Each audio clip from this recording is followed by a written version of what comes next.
Ameublement Tanguay en première ligne. À l'Esprit sportif aujourd'hui, en patinage artistique, le duo Matt Ferland, deuxième au pays.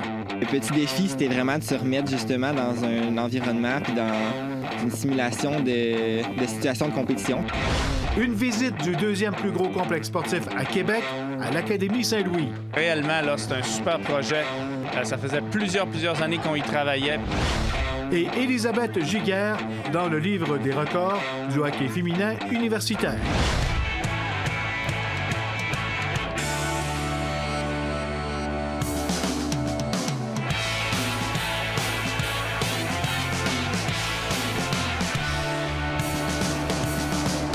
Bon mardi à tous, bienvenue à l'Esprit sportif. On parle d'abord de patinage artistique, le sport qui se réinvente en pleine pandémie en présentant des compétitions de façon virtuelle. La semaine dernière avait lieu le défi Challenge Canada qui remplace les qualifications pour le championnat canadien. Et un couple de Lévis, Lauriane Matt et Thierry Ferland, y ont remporté la médaille d'argent. Jonathan Fournier les a rencontrés.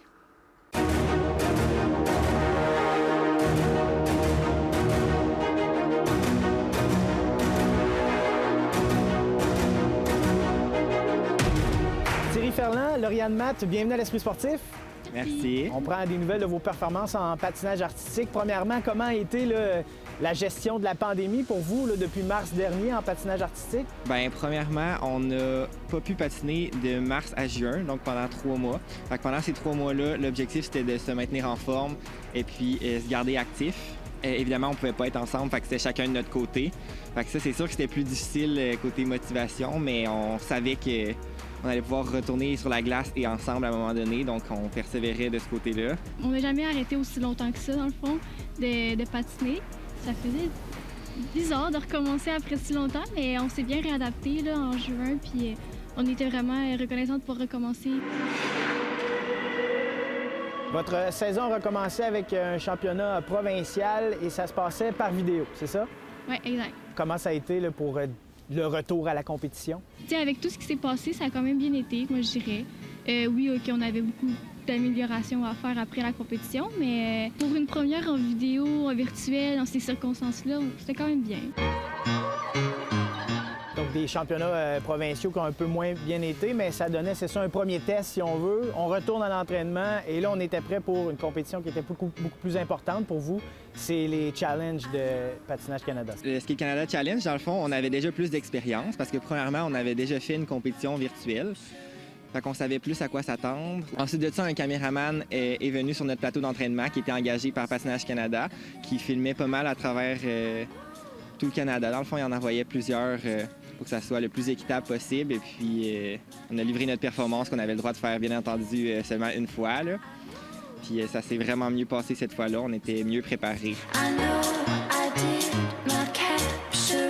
Compétition par vidéo, en termes de niveau de stress, de niveau de pression, est-ce que c'est plus facile, plus difficile? C'est vraiment différent. Moi, personnellement, j'ai trouvé ça peut-être un peu plus facile parce qu'on était comme chez nous, dans notre lieu d'entraînement de tous les jours. T'sais, on avait nos repères. Le petit défi, c'était vraiment de se remettre justement dans un environnement puis dans une simulation de situation de compétition. Fait que dans notre tête, d'être prêt quand même si on voit nos amis. On voit des lieux qu'on est habitués, notre place d'échauffement puis tout ça. Fait que c'était de se remettre dans un contexte de performance, mais c'était en général, ça s'est bien fait. Là.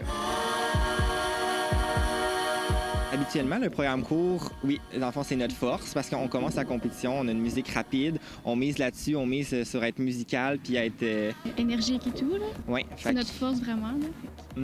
Fait qu'on a commencé avec ce programme-là, qui était un programme de 2e année parce qu'on l'avait déjà fait l'an passé, fait qu'il était plus peaufiné et plus travaillé, mettons, qu'à la saison passée. Fait qu'on a commencé avec celui-là. Ça a quand même très bien été. On a fait quelques petites erreurs, c'est sûr, mais en général, c'était ce à quoi on s'attendait. On était contents.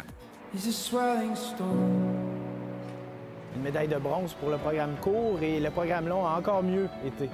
Oui, c'est ça. Le programme long, c'était un nouveau programme de cette année. Donc, c'est dans le fond, avec les championnats provinciaux, c'est la 2e fois qu'on le présentait. Puis ça a vraiment bien été. On est vraiment contents du résultat. On a fait une petite erreur, mais tu sais, somme toute, là, c'était vraiment très satisfaisant comme performance.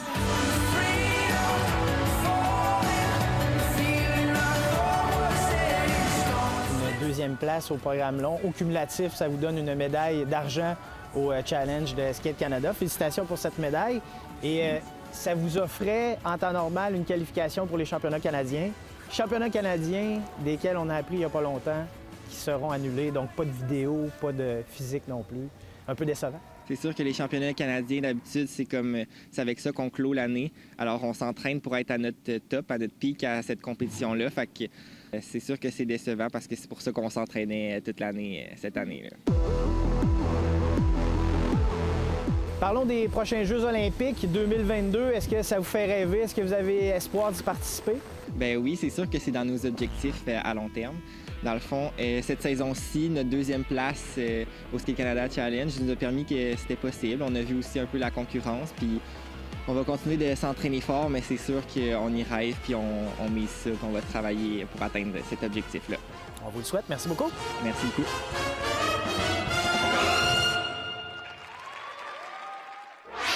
Après la pause, une visite du très beau complexe sportif de l'Académie Saint-Louis.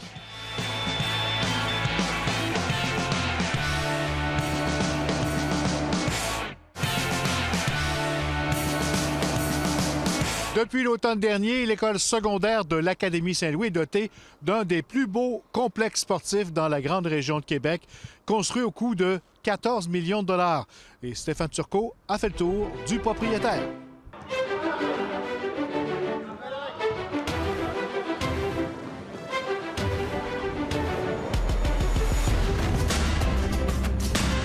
C'est le deuxième plus gros gymnase de la région de Québec après celui du PEPS de l'Université Laval.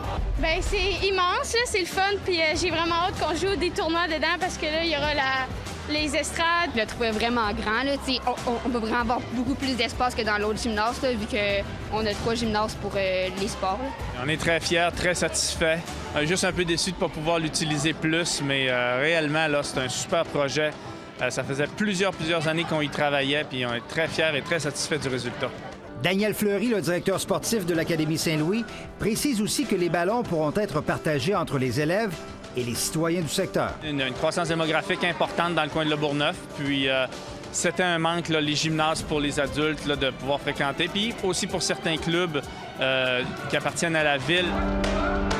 Si le gymnase est actif, le nouveau vestiaire de l'équipe de football juvénile de l'Arsenal est plutôt tranquille, mais impressionne au coup d'œil. C'était tout sans mots, je pense qu'on était tous heureux. Puis on est rentré, puis honnêtement, c'était vraiment plus haut que mes attentes. Ah ben, c'était fou, je veux dire, avec l'automne qu'on a eu, là, c'était comme une victoire, enfin de quoi de positif, là, un gros vestiaire, je veux dire, c'est énorme.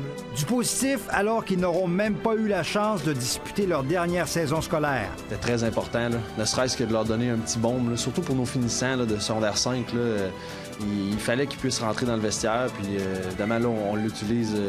Ils viennent de se changer avant la période d'études sport, là, donc ils peuvent en profiter un peu. C'était pas important pour eux comparé à leur saison, mais ça fait du bien maudit d'avoir quelque chose de très positif comme ça, de rentrer puis d'avoir un gros wow.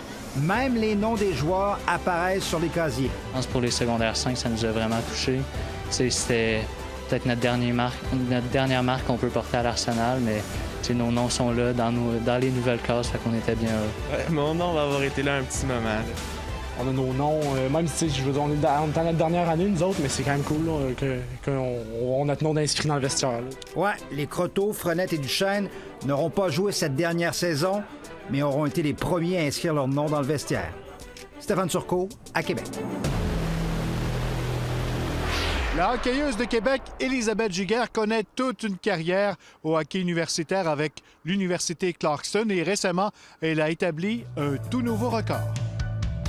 C'est ici, dans la petite municipalité de Potsdam, dans l'État de New York, qu'est située l'Université Clarkson. À la télé locale, là-bas, Élisabeth Giguère est une vedette. Elizabeth Giguère is the best women's player to ever put on a Clarkson uniform. C'est pas mal petit ici. Tu te promènes dans la rue puis tu vois les mêmes personnes qui viennent à nos matchs ou tu vas au match des gars puis ils te reconnaissent que tu joues dans l'équipe des filles. Donc, c'est sûr qu'ils nous reconnaissent un petit peu.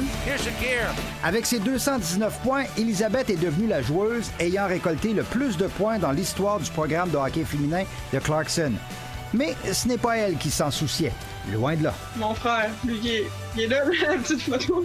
C'est lui qui me l'a dit. Puis même mon autre frère, mon plus grand frère, puis ma famille, ils savaient tout, ils suivaient ça. Puis à chaque game que je me rapprochais du record, ils me le disaient.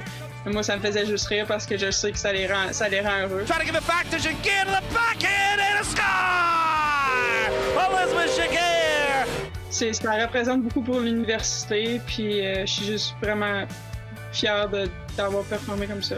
Elisabeth Giguère devrait normalement disputer sa 4e et dernière saison à l'Université Clarkson, mais il n'y a rien de pareil en ces temps de pandémie. C'est différent, mais je commence à être nostalgique, mais on a aussi une autre année que je pourrais retourner à l'école l'année prochaine. À cause du coronavirus, dans le fond, ils nous ont donné une autre année éligible à rejouer. Fait que je pourrais encore faire ça. Je ne sais pas encore si je vais le faire. Mais si je le fais, je pourrais revenir ici l'année prochaine. L'année prochaine, ce sera aussi les Jeux olympiques d'hiver de Pékin. Et Hockey Canada a déjà dans la mire Elisabeth Giguère. Avec Hockey Canada, on se parle. Il y a un camp qui s'en vient la semaine prochaine. Je peux pas y aller à cause de la quarantaine et du coronavirus. Mais je vais sûrement pouvoir y aller dans les prochains mois. C'est sûr que c'est mon objectif, puis c'est le rêve de pas toutes les jeunes filles qui jouent au hockey. Donc. Un rêve olympique qui devient à sa portée plus que jamais. Stéphane Turcot, à Québec. Voilà qui complète l'esprit sportif pour aujourd'hui. On se retrouve demain à la même heure. Soyez au rendez-vous. Bye bye tout le monde.